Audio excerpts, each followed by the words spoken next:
नमस्कार दोस्तों, welcome back to my YouTube channel study with Muksa. और आज हम शुरू करने जा रहे हैं रीजनिंग की क्लास नंबर 15।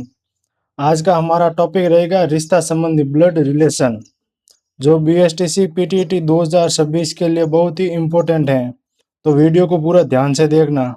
चलिए शुरू करते हैं। और आज हम इस टॉपिक को बेसिक से क्लियर करेंगे।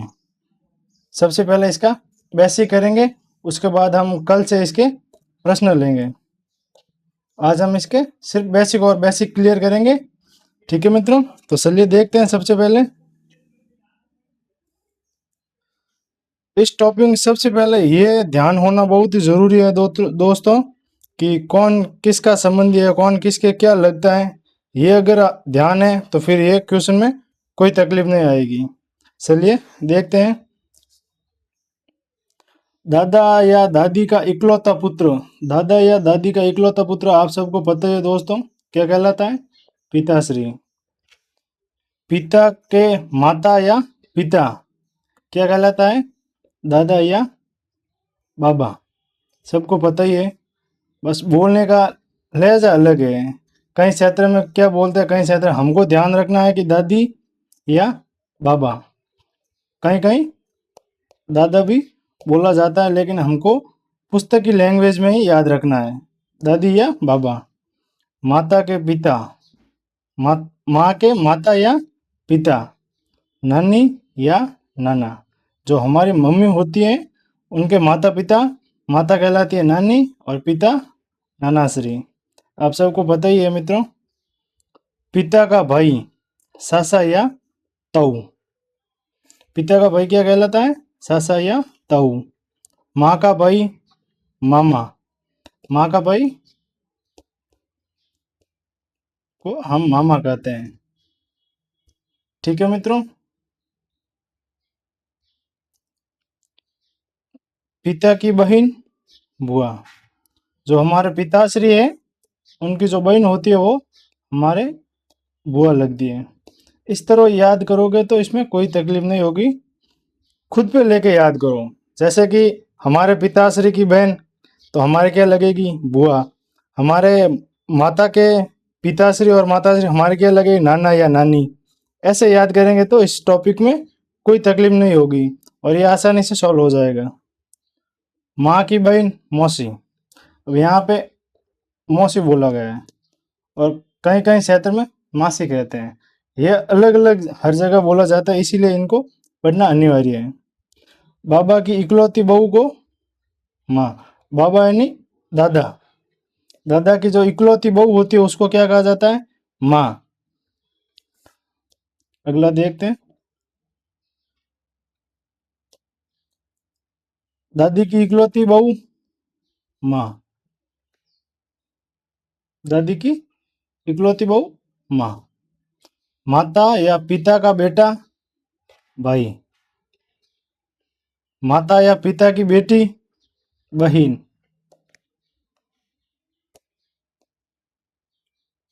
पति की बहन ननद।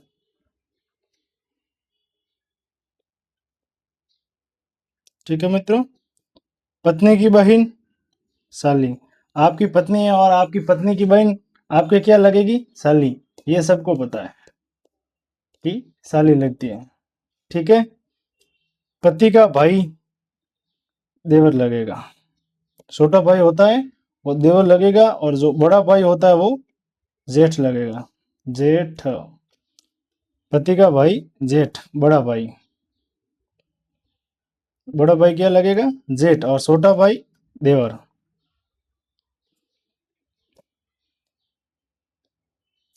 पति या पत्नी की, पति या पत्नी की माँ सास। पति या पत्नी का पिता ससुर लगेगा। बहन की, बहन का पति जीजा यह बहनोई। कहीं कहीं जीजा बोला जाता है और कहीं बहनोई बोला जाता है। पिता की बहन का पति फूफा। पत्नी की बहन का पति साडू। माँ की बहन का पति मौसा। माँ के भाई का, भाई की पत्नी मामी।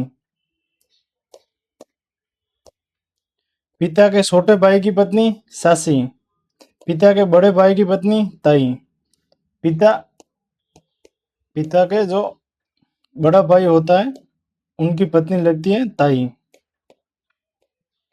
और छोटा भाई है वो सासी। ठीक है मित्रों, याद रखना ये सब आप सबको, ताकि आगे क्वेश्चन करेंगे तो कहीं तकलीफ नहीं होगी, आसानी से सॉल्व हो जाएगी। चलिए देखते हैं। भाई का पुत्र भतीजा, आप सबको पता ही है भाई का जो पुत्र होता है वो भतीजा लगता है, और जो पुत्री होती है वो भतीजी। बहन का पुत्र भांजा, ये बेसिक जानकारी सबको पता होती है, फिर भी मैंने सोचा एक बार बता देता हूँ, ताकि आगे कोई भी क्वेश्चन में तकलीफ वाली बात नहीं हो, आसानी से ये क्वेश्चन हमारा सॉल्व हो जाए और टॉपिक क्लियर हो जाए, इसीलिए मैं ये करा रहा हूँ। बहन का पुत्र भांजी, बहन की पुत्री भांजी। बेटी का पति दामाद, बेटी के पति का पिता समधी, बेटी के पति की माँ समधिन। ठीक है मित्रों। पुत्र की पत्नी बहू, पुत्र की पत्नी का पिता समधी, पुत्र की पत्नी की माँ समधिन। सासा, ताऊ, मामा, मौसा, फूफा का पुत्र या पुत्री भाई या बहन लगेगा। ये सब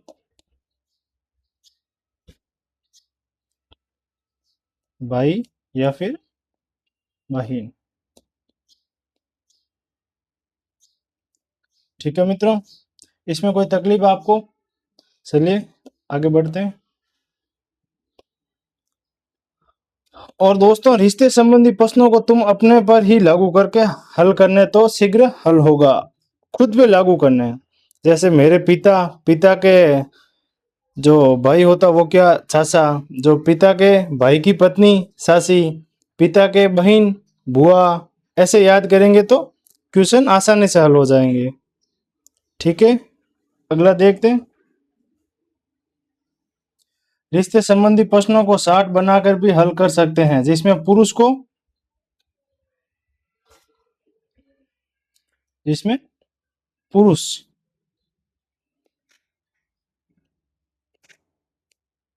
पुरुष को हम लिखेंगे प्लस प्लस, पुरुष को प्लस का आइकन देंगे। दोस्तों ये कल काम आएंगे, कल जब हम क्वेश्चन करेंगे तब हमारे ये काम आएगा। ठीक है, याद रखना, पुरुष को हम प्लस लिखेंगे और नारी को माइनस, नारी को हम लिखेंगे माइनस और पुरुष को प्लस लिखेंगे और नारी को माइनस। ठीक है मित्र, अब मैं डायग्राम बनाता हूं जो आपको याद रखना है। चलिए देखते हैं। सबसे पहले स्वयं से स्टार्ट करते हैं। स्वयं, माना ये हम खुद हैं, स्वयं, स्वयं, स्वयं से ऊपर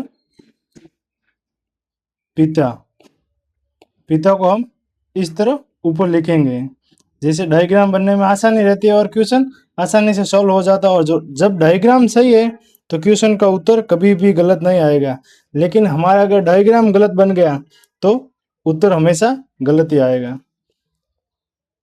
ये पिता, पिता से ऊपर दादाजी,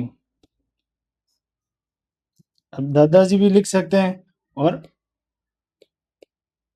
बाबा भी लिख सकते हैं, क्योंकि पिताश्री से बड़े होते हैं इसलिए हम इसको ऊपर, स्वयं से बड़े होते हैं पिताश्री, इस तरह लिखेंगे।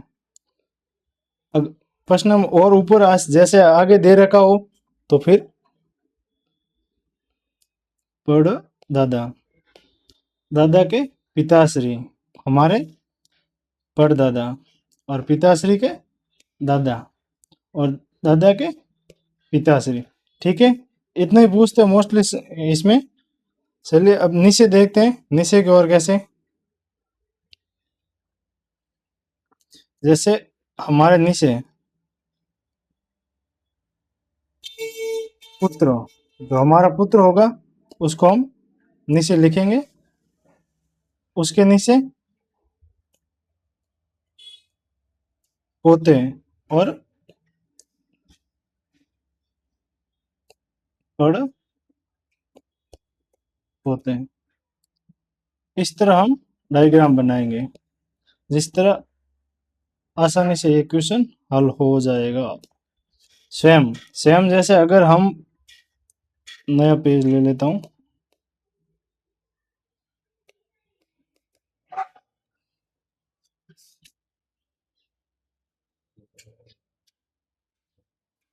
जैसे मैं माना मैं मेल हूं, वैसे मेल ही हूं मैं दोस्तों, लेकिन क्वेश्चन में हम मान रहा हूं कि मैं मेल हूं, पुरुष, मैं पुरुष हूं। तो मैं पुरुष हूं तो मैं ऐसे ऊपर प्लस का आइकॉन लगाऊंगा, जिससे मुझे आसानी से समझ में आ जाए कि ये मेल है। जैसे राम, राम के ऊपर प्लस का निशान। सीता, सीता के ऊपर हम माइनस का निशान लगाएंगे, जिससे हमें समझ में आ जाए कि ये फीमेल है और राम मेल है। इस तरह हम समझेंगे तो आसानी से ये हमारा सॉल्व हो जाएगा। ठीक है,